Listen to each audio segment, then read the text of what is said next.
À présent, vous êtes retournés vers votre berger, le gardien de vos âmes. C'est la conclusion du passage de l'épître de Saint-Pierre que nous venons de lire en cette journée particulière de prière pour les vocations, le quatrième dimanche de Pâques, appelé aussi le dimanche du Bon Pasteur. Eh bien, ce quatrième dimanche de Pâques, nous sommes invités à prier de façon intense pour les vocations, tous ceux qui, d'une manière ou d'une autre, sont à la suite du Christ et veulent s'y consacrer dans les différents états de vie, que ce soit dans le mariage ou dans la vie consacrée. Pourquoi lire ce passage du Bon Pasteur au moment de ce dimanche des vocations, ou pourquoi, à l'inverse, avoir mis le dimanche des vocations au moment de cette lecture du Bon Pasteur, ce dimanche du Bon Pasteur que l'on appelle aussi? Eh bien, c'est intéressant de se poser la question.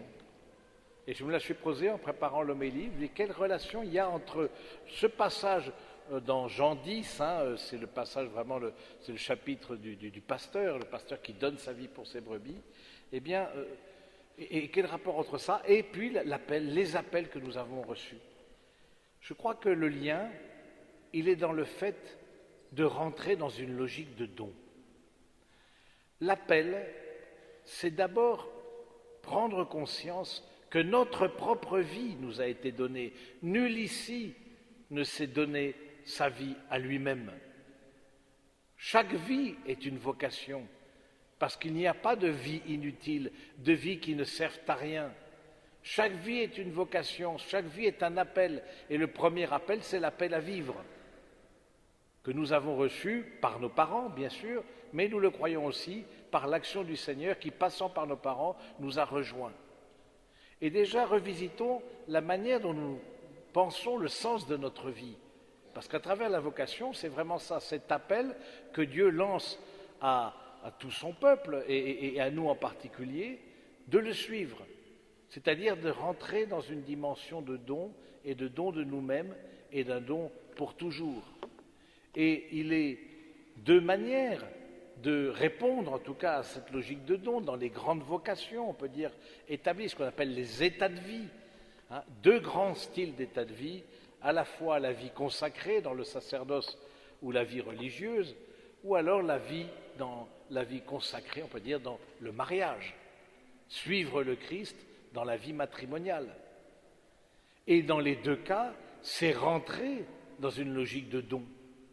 Celui qui se marie, eh bien, fait aussi ce choix d'un amour privilégié, parce que répondre à sa vocation, c'est répondre à ce commandement nouveau d'aimer le prochain comme soi-même. Il répond à un amour privilégié, celui qui se marie, et veut, avec ses faiblesses, ses fragilités, et on sait bien que la vie de couple n'est pas un long fleuve tranquille, ça c'est évident, mais veut répondre humblement à cet appel à se donner à une personne en particulier, comme il veut se donner au Christ. Et c'est tout le sens du sacrement du mariage.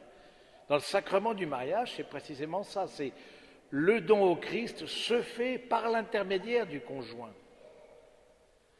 Et donc cet appel que le Seigneur nous lance, c'est à son initiative, et c'est important de repréciser, le Concile Vatican II l'a retravaillé ça, de dire que la vie matrimoniale est aussi un appel, parce qu'on a considéré dans l'Église, et on l'entend encore, on dit les vocations, à prier pour les vocations sacerdotales et religieuses, on va y venir. Mais la vie matrimoniale est aussi un appel. Je réponds à cet appel, à me marier avec telle personne, pas au mariage en tant que tel, mais je me marie avec telle personne, c'est là qu'est l'appel. Et je vois aussi, dans le lien avec l'autre, eh bien, je reconnais dans cette personne avec qui je veux faire ma vie, où j'ai commencé ma vie, je reconnais le don de Dieu.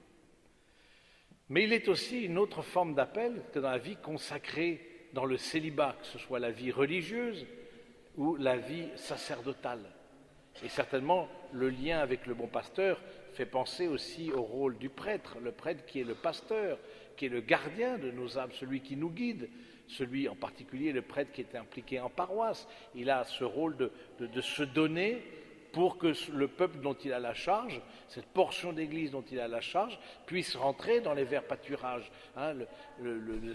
Le Seigneur est notre berger, rien ne saurait nous manquer. Donc c'est vraiment cette belle vocation du prêtre au service de la paroisse qui est de rentrer dans une logique de don, d'avoir ce courage de rentrer dans un don désintéressé de lui-même pour conduire les autres au royaume.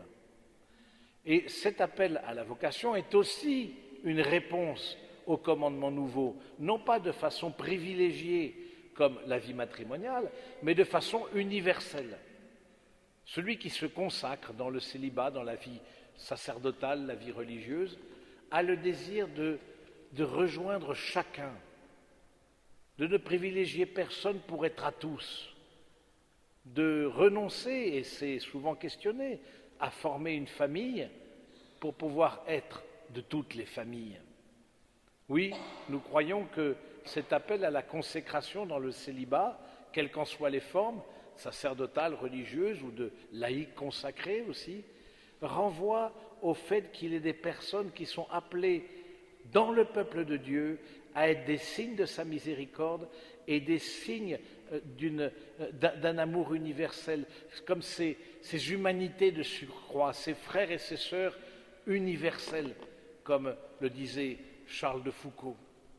Oui, comme il nous est bon aujourd'hui dans notre vie où ne semble compter que l'efficacité, la productivité et uniquement tous ceux qui sont forts, eh bien comme il est bon de voir qu'il y a des hommes et des femmes qui se consacrent dans la gratuité, simplement pour plaire à Dieu et pour l'amour des frères. Voilà, simplement pour ça, sans attendre d'autres récompenses que la joie d'être avec Dieu pour l'éternité.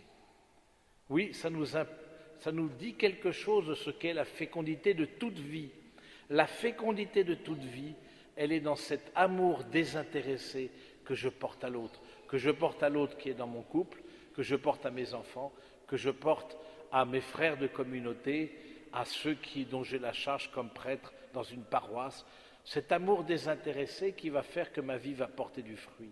Et c'est ça le sens de la vie. Parce qu'on peut se poser la question à travers la vocation, c'est quel est le sens de ma vie ? Est-ce que c'est simplement manger, boire, travailler, dépenser, gagner de l'argent et le dépenser, et ensuite retravailler, gagner de l'argent et le dépenser ? Ça, c'est une vraie question.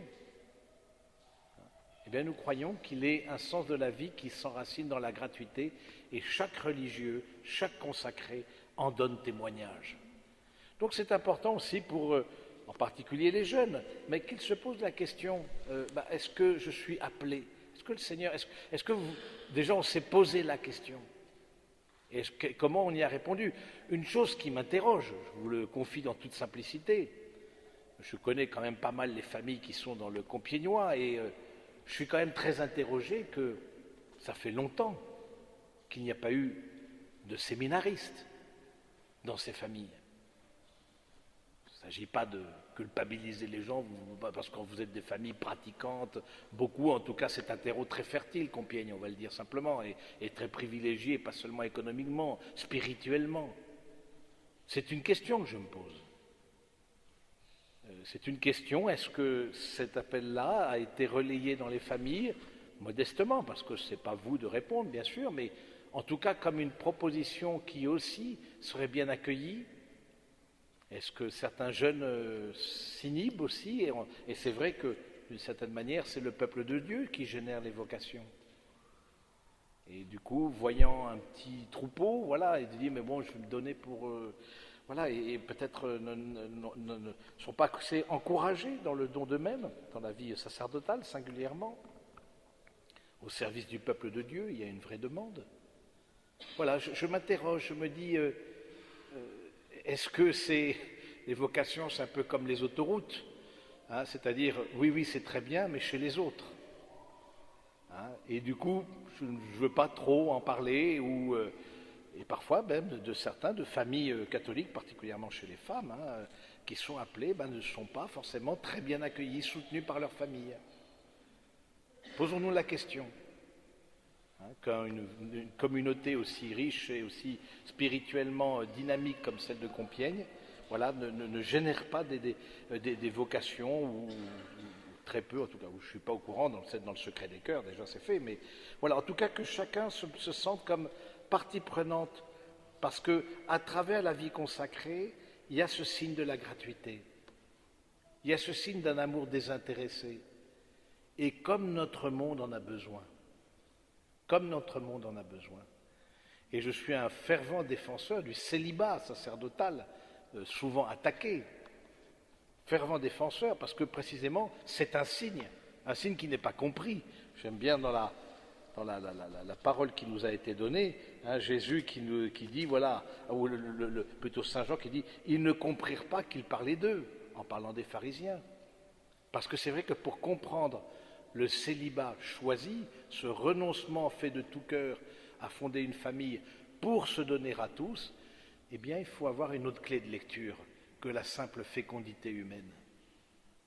C'est une fécondité spirituelle, mais d'une manière ou d'une autre qui nous concerne tous, même si on a fait ce choix de la vie matrimoniale. C'est quelle est la place de la dimension contemplative dans ma vie? Quelle est la place de cette dimension de gratuité, d'amour de Dieu parce qu'il est Dieu? Est-ce que je me laisse entraîner?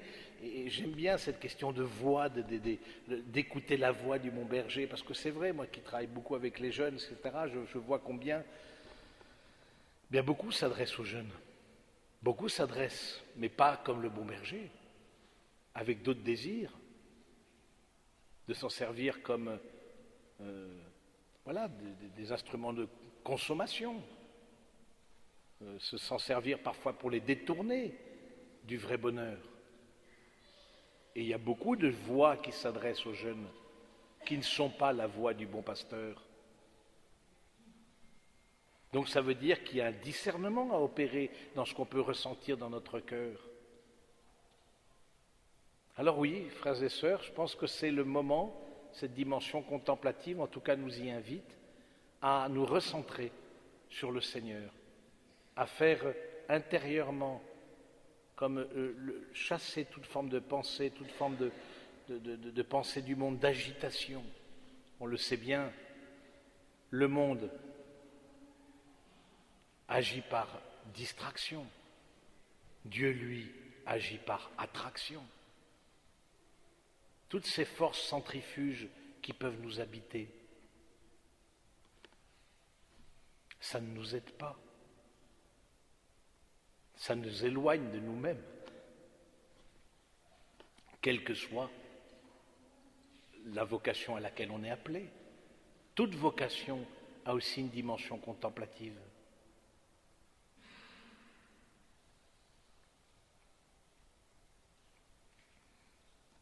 Alors, dans ce temps de silence que nous allons prendre, eh bien, on va se tourner vers le Seigneur.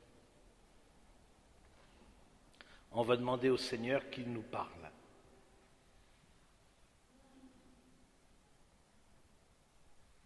Qu'il parle à notre cœur.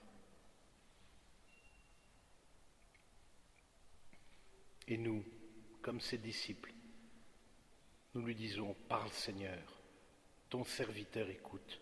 Amen.